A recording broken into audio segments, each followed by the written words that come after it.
Good morning, all. We'll just continue. Let the other participants also just let them join. Okay. So in the last class, where we left out with respect to transmission impairment. Transmission impairment. While the transmission will be happening, there will be a lot of changes that will be going to happen. One is we have seen it with respect to attenuation. Attenuation means loss of energy. It's mainly due to the loss of energy with respect to the power that it is having. It need to travel large distance means the power will be, if the power is very less means then you'll be losing the energy. So that is what we have calculated with respect to your decibels. That particular, another name given for that particular decibels, dB or dBm, is nothing but your gain. You can also call it as gain. So what is the gain that you are giving it? So if it is minus value you are getting it means you are losing something. If it is plus value means always it will be a gain itself. That's what you'll be calculating with respect to your attenuation. In the similar fashion, we are moving ahead. The next particular part of distortion, the next part of your transmission impairment is distortion. Distortion is nothing but it will be change in the shape of the signals. Whenever you pass a particular signal, normally your distortion will happen with respect to your composite signals, not with respect to the single or simple sinusoidal signal. Understanding it? Not with respect to the single signal, it will be applied for your composite signal. So in the composite signal, your distortion is very much higher. What is this particular distortion? It may change the frequency, it may change the phase shift, it may change some other particular thing. Why? Because of the overlapping of the bits.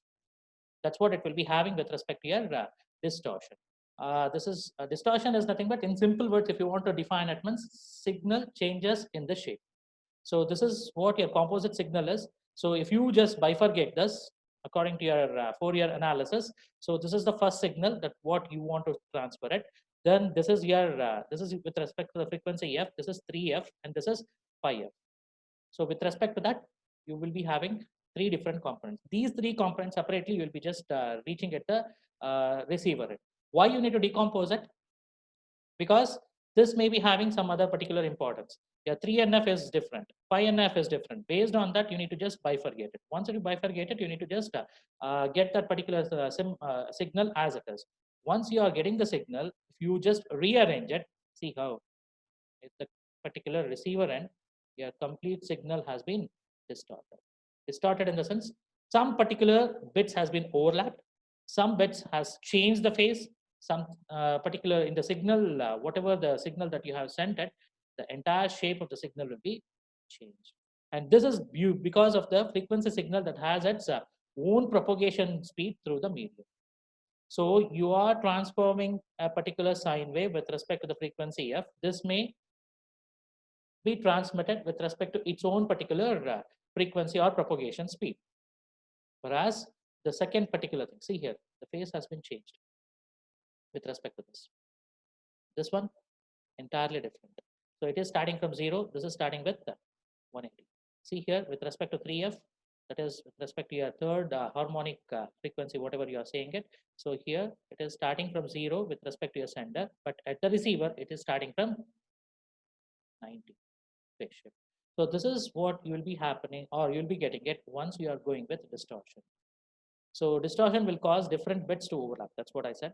The last point usually occurs to composite signal due to different propagation delay of its component. Due to the different propagation speed, you'll be getting this particular type of distortion in the composite signal, not with respect to the simple sinusoidal wave. Okay, so we'll just move on to the last part, or that is the last part of your impairment. That is nothing but your noise. Noise is nothing but unwanted thing. Now, which is wanted, which is unwanted? If I'm talking and if the fan speed is also coming along with the particular my particular voice, then which one is noise? Which one is valuable data for you? Somebody may say fan speed or fan background noise, background thing is a data. Somebody may say you usually whatever the human beings will be talking, no, that was actual data. So it purely depends on what you are aiming for. In a classroom, while teaching, the person's voice is very much important rather than the fan speed. The fan speed is called as a background particular data. So the background data is unwanted for us to just have it. So that is nothing but your noise. So in a transmission medium, since we are transmitting through the air or through the particular medium called as wire, in the wire, there may be lot of insulation happening with respect to it, and lot of other particular copper windings will also be there. Based on that particular thing, many unwanted signals will be generated. Those unwanted signals, if it is transmitted with respect to the original signal, it will be transformed to a larger distance. That is the first point. Second point is we may lose certain data. Unfortunately, in our particular communication, wherever you take it, whichever the mode you just accept it, whether it is a wired, wireless, or whatever it may be, you will be transmitting your particular data along with this unwanted signals itself. This unwanted signals is nothing but your noise. So this noise, along with your transmission or transmitted data, it will be received at the other end. So it may change to the certain extent. So noise always, is it better to use it or not? It purely depends. See, I told you a very simple example. In a closed room, if somebody is teaching about a particular topic or somebody is discussing about a topic, so human voice will be having very high modulation. So with respect to that, whatever the fan speed or any other particular external signals will be attached to it, means it will be of no use, because we are traveling in the air medium. Whatever the transmission that we are making it, it is in the air medium. In the air medium, many things will come. It is not only the fan. Somebody may just tap the bench. That is also a particular noise. Why it is called as noise? Because we are not bothered about that particular signal at all. That signal is not needed for me. That one we call it as an unwanted. So that is nothing but your noise. So if you attach that, you may change the entire particular data itself. That's what it has happened with respect to your receiver and this particular data. How many different types of noises are there? So there are so many types of noises. One such particular noise is called as thermal noise. Thermal noise, whenever you call it as, the name itself suggests that it is thermal. Thermal is nothing but based on the motion of the electrons in a wire, this extra signal will be generated. That's what I said. So many windings will be there with respect to your single wire that you are having it. You are connecting it to a power socket. Understanding it. So many particular extra signals which will be generated from the random motion of the electrons will happen. Such a thing is nothing but your thermal noise. There is one more thing called as induced noise. Normally, with respect to your induced noise, what happens is it is based on your some external forces like motors if you run it, or electrical equipments. Say, for example, your fridge will create some particular sound. That sound or that particular signal is nothing but your noise. Understanding it? So that is called as induced noise. Next one is crosstalk noise. I will give you a simple example with respect to this. Instead of noise, I'll take the crosstalk with respect to your mobile phones. All of you will be using the mobile phones regularly, right? In many of the occasions, you might have observed you have dialed the number to the right person. That means you need to call to a person who is a very close friend of you. You need to just talk with that particular person. You'll be just dialing the right number. Everything is correct. Everything is perfect. That person at the other end also, you will be listening to a ringing tone, and suppose somebody else lift the phone, and if they talk in a very different language which is unknown to you, that means two persons are simultaneously dialing a number where in the base station where it will be received, it has been cross connected. The link has been cross connected. You are dialing to your particular friend, somebody else is dialing to his or her friend. So what happens here is, so with respect to this, um, when okay, somebody else is dialing to some other particular person's friend, fine. So what happens here is, when it reaches the base station, the link gets cross connected. So your friend will be connected to the other person who was dialing to the other who wanted to communicate with the other person, and your call will be connected to the other person's friend. So this is what we call it as cross connection. The same way in your particular signal, you will be having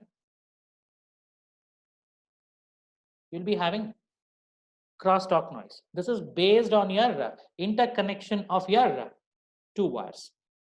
Suppose your particular two wires will be interconnected, or if it is one above the other, if it is winding is one above the other, at that particular point of time, you may get this particular type of crosstalk noise. Understanding it? So the last one is impulse noise. This is with respect to your irregular pulses or noise. Irregular pulses or noise based on what? Based on the lightning or extra power which is not at all needed. The best example that I can give you is your mobile charger. Your mobile charger can have at least, or it may be taking only 0 to 5 volts. That is what it is saying.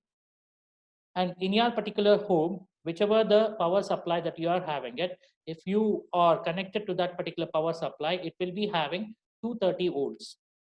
Now, if a particular 0 to 5, how it is transformed from 0, how it is accepted as 5 volts, maximum 5 volts, you can apply it for your mobile charger or your particular any other particular charging equipments that you are having it. But 230 volts is what your the particular current or the particular voltage is flowing in your particular home or any particular area. So then how it will be transformed?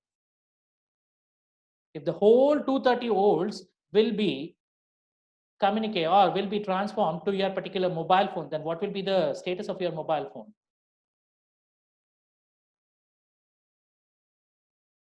We're getting this. So this is caused by your power lines, is called as impulse noise. So what happens with, I'll just explain you what happens over there. There is a small transformer which is available in any of the we'll call it a step down transformer, is available in any of the charging equipment. What its job is to step down that particular current or the voltage. It will be reducing that voltage. It will reduce the 230 volts to 5 volts, and then it will transmit to your mobile phone. So that's why your mobile phone will be safe. So we'll be hearing many particular things like saying that some of them has lost their whatever what you can say years or something else when they were talking with respect to your some other particular fellow when the phone is connected to the power line. What has happened is your particular transformer has been gone. So with respect to that particular thing, entire 230 volts, it will be transformed to that particular phone. Once it is transformed, it will be of no use for that particular phone. That is an unwanted thing. So that phone explodes. Once it explodes, if you are here, if you are keeping it near to your ear, it will explode your particular ear also. So understanding it. So this is what it happens. This is called as impulse noises. So these are all certain types of noises that we are having it with respect to. So how to get rid of this particular noise? So we have one concept called as signal to noise ratio. SNR we'll call it as. In short form, SNR refers to signal to noise ratio. So what is a signal to noise ratio is all about? Whatever the average signal that we have for the whatever the average power that is having with respect to the signal that you are sending, that is which is the wanted signal, that is what they will be saying it, and the unwanted signal power also will take it. So based on this ratio, we'll call it as a signal to noise ratio.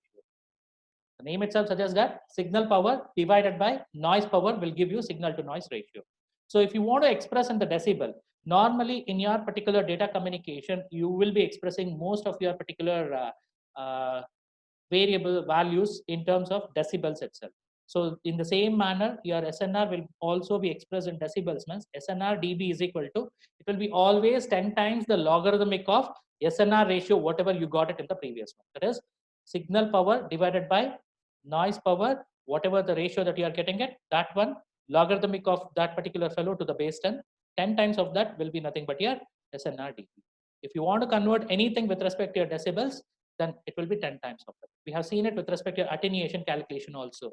We are calculating the gain. Gain is nothing but dB. dB is equal to 10 times of logarithmic of P2 by P1 to the base 10.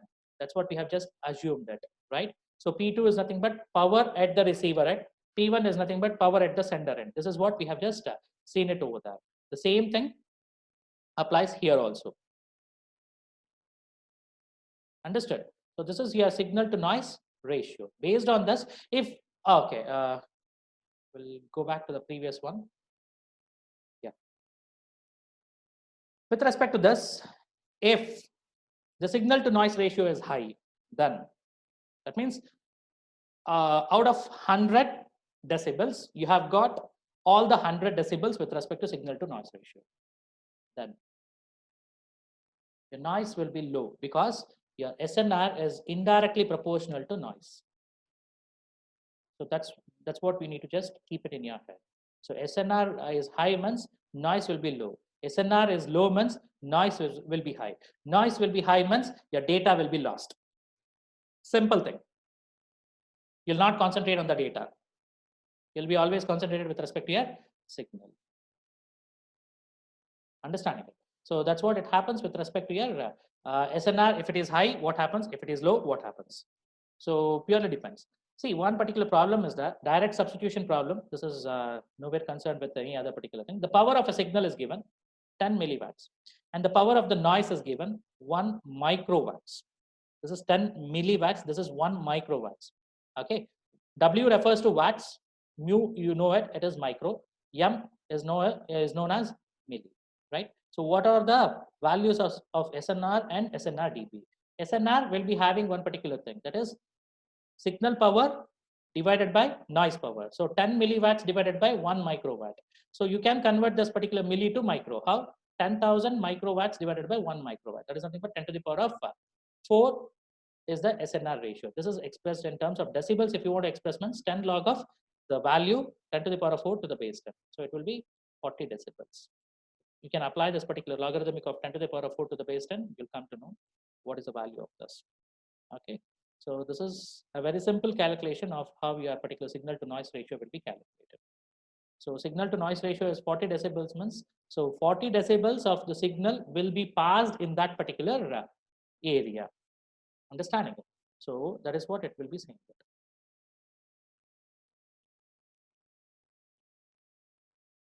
Yeah. This is what the SNR, SNR dB for a noiseless channel. Noiseless channel. What is this noiseless channel? Can you able to imagine such a type of network where no noise will be there? You need to communicate either with wired or wireless. With wired, we have given so many types of noises, right? Whether it is wireless also, the same thing happens. In the wireless, most often it is exposed to the air means so many other particular unwanted signals will be there, which is not at all important. So it will be mixing with respect to that. So then what happens? Normally, we will be always giving this particular thing. If you have a particular wired communication or a broadband connection with respect to your particular home, then your particular bandwidth will be, you will be getting a maximum amount of bandwidth. If it is a wireless, you'll be losing most of the bandwidth. Simple example I'll give you. Your mobile phone is that you are connected to that particular mobile phone using the one of the tower, right? Using one of the particular service provider tower. Fine. So with respect to that, whatever the signal comes, you'll be just go on using that particular thing.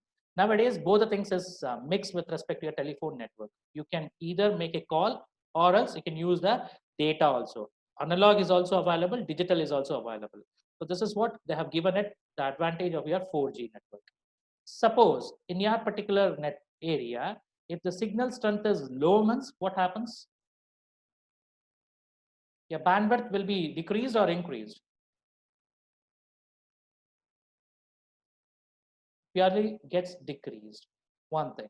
Second thing is, even though the signal strength is high, but still you will be less, you'll be getting lesser bandwidth when compared to your wired way of communication. That means I'm talking about the LAN communication, I'm talking about the wireless Wi-Fi communication. So based on this, your entire particular signal strength, and based on the signal strength and based on the bandwidth, your entire scenario will be keeps on changing. So what they are saying is, why it is happening is because in the air, with respect to your wireless medium, always in the air, many unwanted things will be there. Many unwanted signals will be traveling. So with respect to this, so with respect to your air medium, it is hard to digest or hard to note that there will be a noiseless channel. always there will be a noisy channel, but still this is an ideal person. So for an ideal particular channel, that is noiseless channel, if you have it, if you assume it, what will be the SNR value? That's what they are saying here. But it is highly impossible. SNR, noise is not there means zero. Signal power divided by zero is infinity. That means you'll be getting n number of signal strength. So your strength will be more, your bandwidth will be more, you can transfer n number of bits. N is infinity here.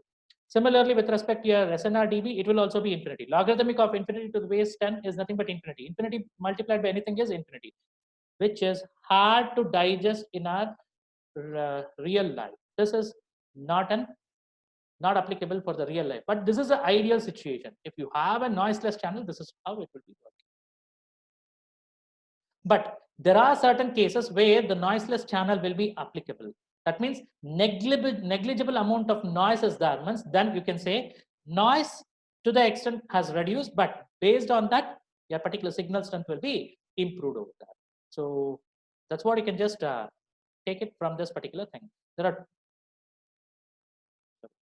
are two cases or two particular diagrams available here. So one case is SNR with respect to your high SNR, that is large SNR, how it will be the signal.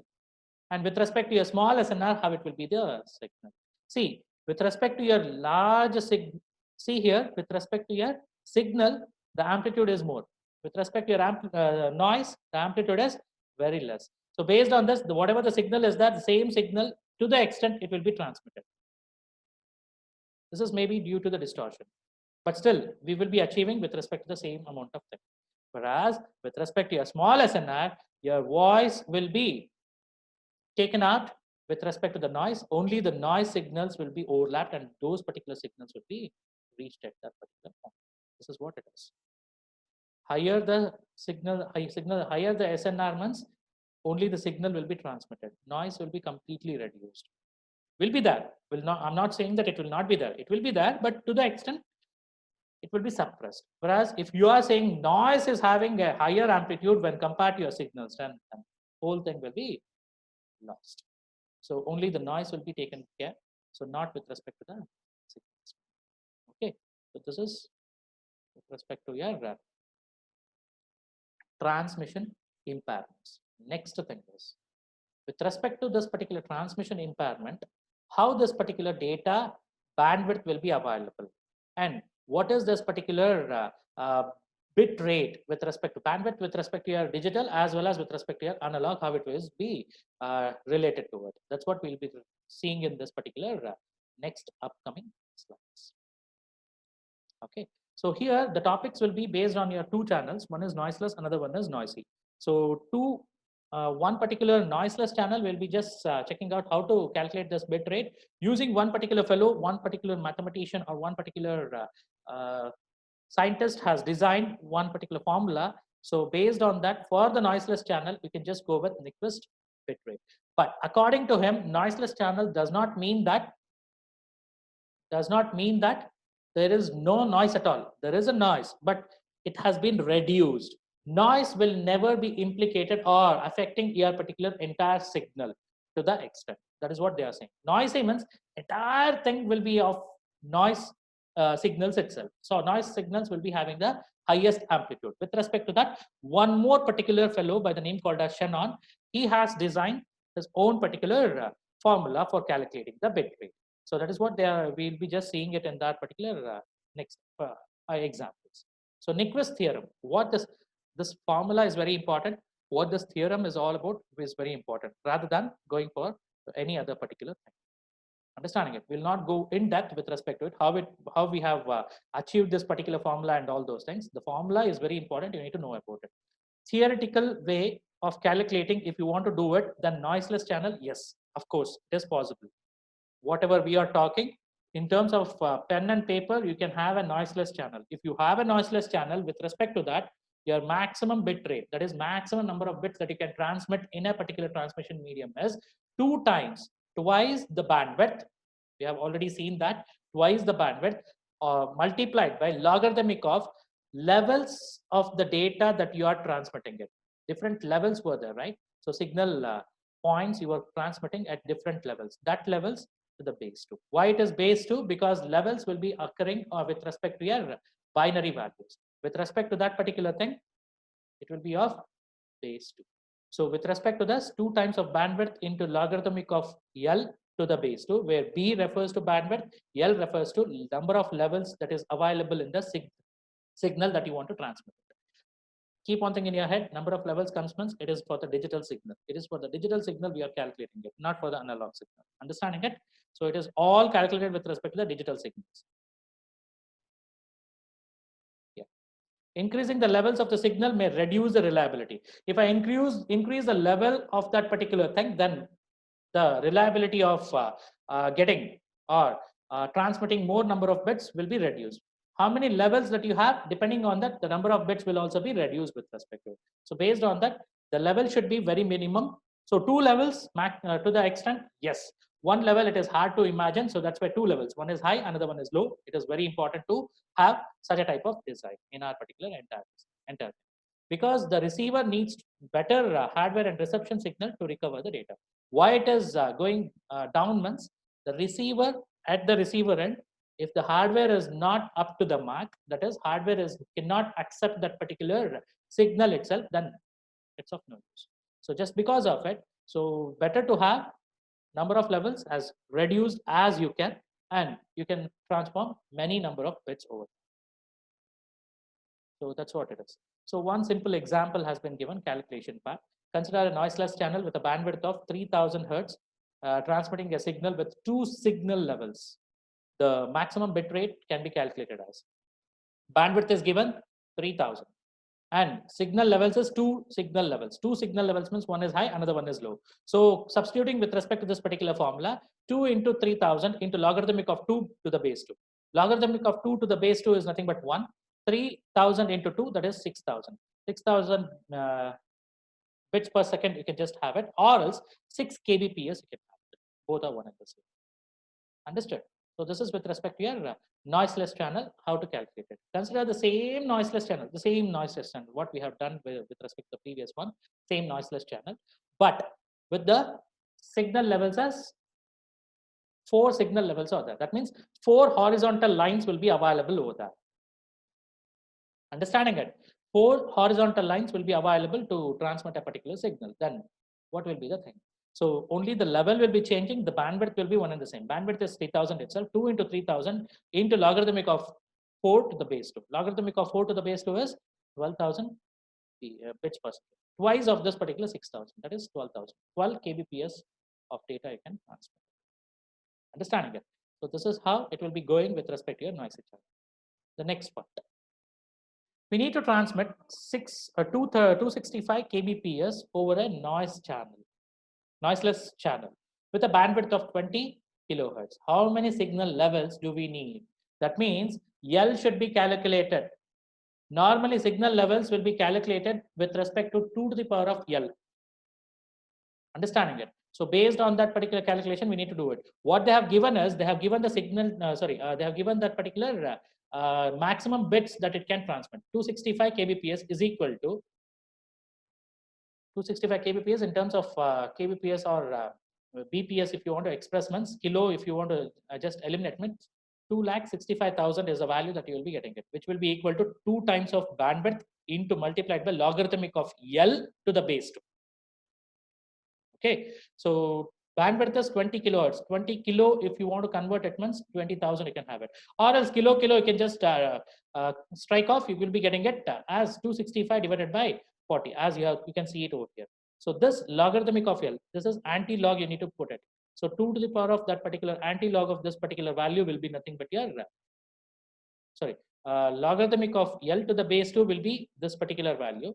L value to the 2 to the power of this particular value will be nothing but your the level that you are having it. Normally what they are saying it, how many signal levels do we need? So how many levels do we need? So with respect to this 98.7, I cannot go with it. So what is the thing that I can do is 2 to the power of something is there, right? 2 to the power of L. So with respect to that particular strength, so we can just calculate the L value. How it can be calculated? So with respect to 2 to the power of 5, it is 32. 2 to the power of 6, it is 64. 64 is very much less when compared to this particular L value that we have got it. So with respect to this, approximately, it will be If I give it as L value as 7, 2 to the power of 7, then this particular value will be matched. So with respect to that, your L value or the maximum signal level that you need to have it as 7. 7 signal levels you need to have it for one particular single data element to be transmitted. That is what it says. Okay, we'll stop the meeting here. So if you have any question, you can just discuss. Otherwise, I'll just disconnect the call. Okay, so you can raise your hand if you have any question. So we can just discuss about it.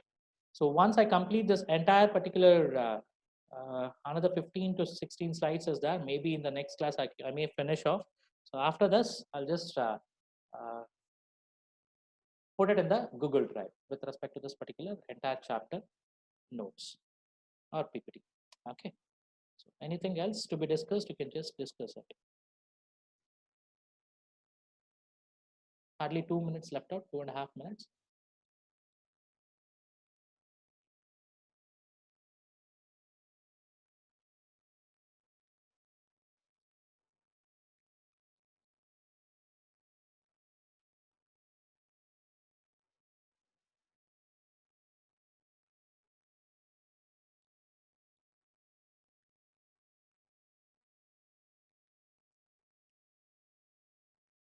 So I hope that whatever I covered today, it has reached to you. So, okay, thank you very much for your patience listening. So we'll meet tomorrow.